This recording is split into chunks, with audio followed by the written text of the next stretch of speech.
आज त्या खऱ्या अर्थाने काळ्या दिवसाची 50 वर्ष झाली आणि त्यामुळे आपल्या भारताची लोकशाहीची मूल्य चिरायू आहेतच आणि ती टिकली पाहिजेत यासाठी एका अर्थाने शपथ घ्यावा असा आजचा दिवस आहे। कारण 50 वर्षापूर्वी ज्या लोकशाहीच्या बाबतीमध्ये गळा काढणारी काँग्रेस याने लोकशाहीचा खून केला, ते लोकशाही विरोधी तेव्हा पण होतेच। आज तर त्यांचं मूर्त स्वरूप काँग्रेसचं लोकशाही व्यवस्थांना मजबूत आणि बळकट करणाऱ्या अन्य व्यवस्थांच्या विरोधातला आहे। त्यामुळे लोकशाही विरोधाचं स्वरूप काँग्रेसचं आताच्या भारताच्या राजकीय वाटचालीत लोकशाही मजबूत बळकट करणाऱ्या व्यवस्थांच्या विरोधात आहे आणि त्यामुळे हा जो काँग्रेसपासून लोकशाहीला धोका आहे, त्या धोक्यापासून सतत जागरूक समाजाने राहिलं पाहिजे, नागरिकांनी राहिलं पाहिजे, नागरिकांच्या अधिकाराची पुन्हा पुन्हा आठवण केली पाहिजे, विविध नागरी अधिकारांवर काम करणाऱ्या संस्थांना या आठवणीतून पुढे जाणारं बळ मिळालं पाहिजे। म्हणूनच आजचा दिवस हा त्या ठिकाणी आपण साजरा करतो। संजय राऊतांनी असं म्हटलं की बाळासाहेबांनी आणीबाणीला जाहीरपणे जो आहे ते समर्थन केलं होतं आणि आता गेली 10 वर्षांपासून देशात अघोषित आणीबाणी सुरू आहे। संजय राऊत त्यावेळेला कुठल्या पक्षात होते, कुठल्या विचारधारेत होते आणि कुठल्या, सामना सोडून द्या, मार्मिकही नाही, कुठल्या मासिकाला काय लिहित होते हे आधी त्यांनी सांगावं आणि मग त्यांनी आणीबाणी आणि बाळासाहेबांवर वक्तव्य करावं, एवढंच मी म्हणेन।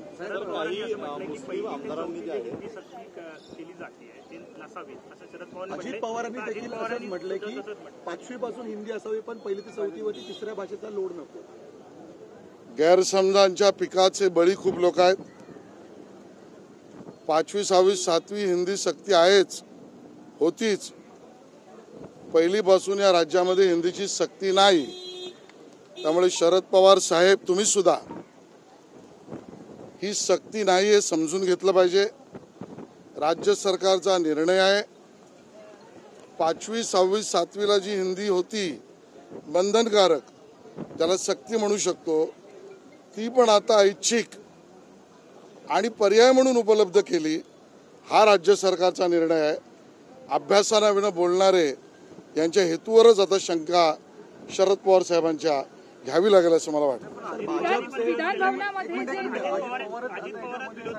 विरोध करतात, ते म्हणतात की पहिलीपासून गरज नाही, 5वी पासूनच ठेवायला हवी आहे।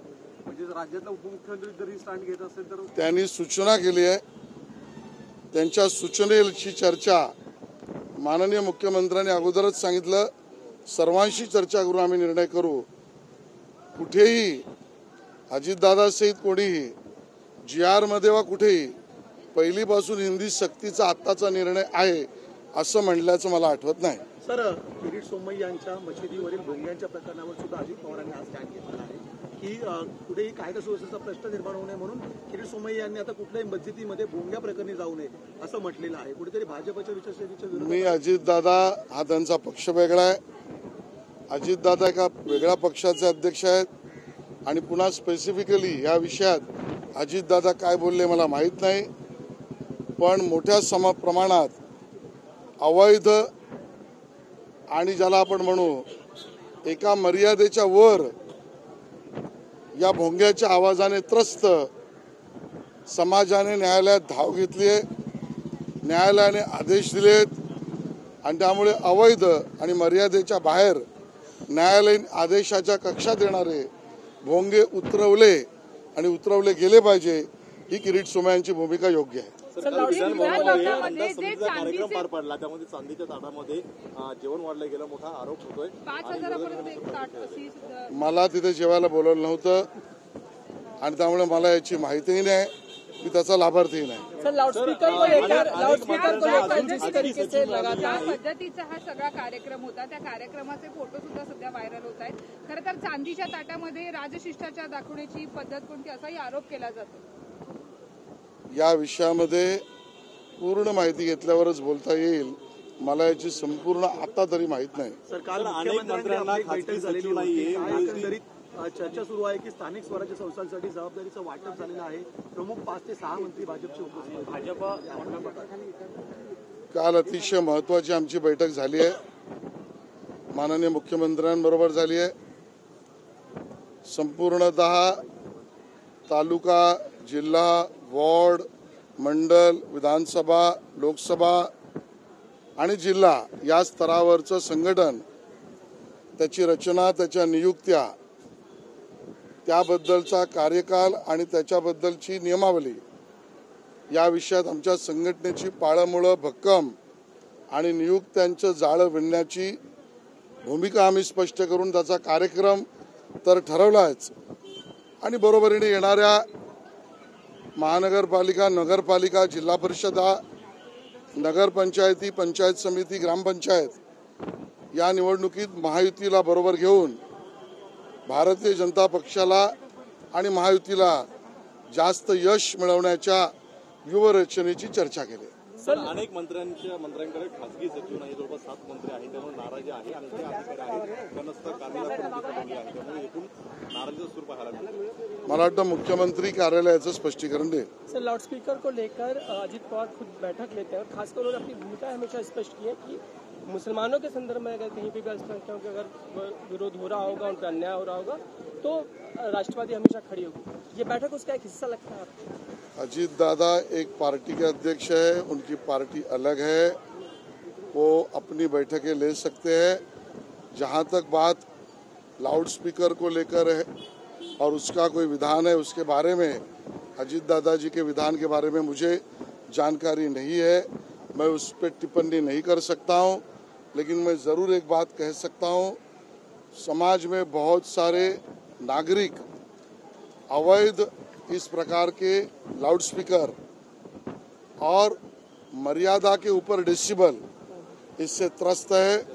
वो न्यायालय जा चुके हैं, न्यायालय से कुछ आदेश आ चुके हैं और इस प्रकार से जिन धार्मिक स्थलों पर अवैध लाउडस्पीकर और मर्यादा के ऊपर डेसिबल है और जो न्यायालय के आदेशानुसार कार्रवाई को पात्र है, उन पर कार्रवाई करने की मांग किरीट सोमैया अगर रखते हैं तो ये कोई गलत बात नहीं, उसके हम समर्थक हैं. सर इसके अलावा सर खासकर हम ठाणे जिले की बात करें, कई अवैध निर्माण खड़े हुए हैं, खासकर मुंब्रा और वहाँ जो शिवफाटा के एरिया की बात करें, खान कंपाउंड में बहुत सारे तैयार हुए.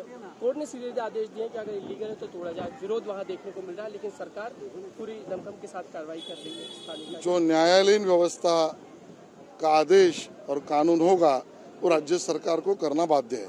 सर पुण्यामध्ये एका भाजप पदाधिकाऱ्याकडून पोलीस महिला विनयभंग झाल्याची माहिती समोर येते. त्याची हकालपट्टी करण्यात आलेली पक्षातून आणि त्याला अटकही झालेली आहे. मात्र विरोधक टीका करतात की सत्तेचा माज असल्यामुळे अशा प्रकारचे प्रकार घडतात. मला वाटतं आता FIR झालाय, इन्व्हेस्टिगेशन चालू आहे. तुम्हीच सांगता अटक झालेली आहे, पक्षातना बाजूला ठेवलं गेलेलं आहे. या तातडीने इतक्या सगळ्या गोष्टी जागरूक पक्ष आणि तत्पर सरकारने केलेला आहे.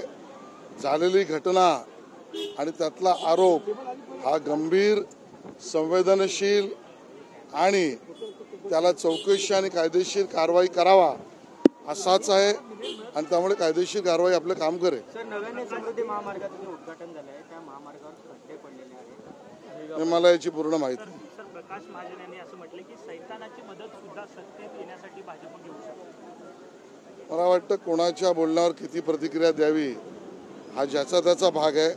मी अशा काही प्रतिक्रिया देणार नाही. शक्तीपीठासंदर्भात एक ऐतिहासिक निर्णय झाला. 20,000 कोटींची तरतूद कॅबिनेटमध्ये काल झालेली आहे. मात्र आता काही ठिकाणी विरोध होतोय. काँग्रेसचे आमदार आहेत सतेज पाटील यांनी सुद्धा विरोध केलेला आहे आणि भूमिका स्पष्ट करायला सांगितले भाजपला. शक्तीपीठ महामार्गाच्या बाबतीमध्ये काल कॅबिनेटचा निर्णय हा राज्य हिताचा आहे, महाराष्ट्र हिताचा आहे आणि तो सर्व नागरिक, बाधित शेतकरी यांच्याही हिताचा व्हावा याच पद्धतीने निर्णय केलेला आहे. त्याचं कार्यवाही त्याच पद्धतीने होईल. सगळ्यांना बरोबर घेऊन सगळ्यांच्या शंका दूर करून कोणाचंही नुकसान न करता विशेषतः शेतकऱ्यांच्या भावनांना लक्षात ठेवून यातील पुढची पावलं सरकार टाकेल.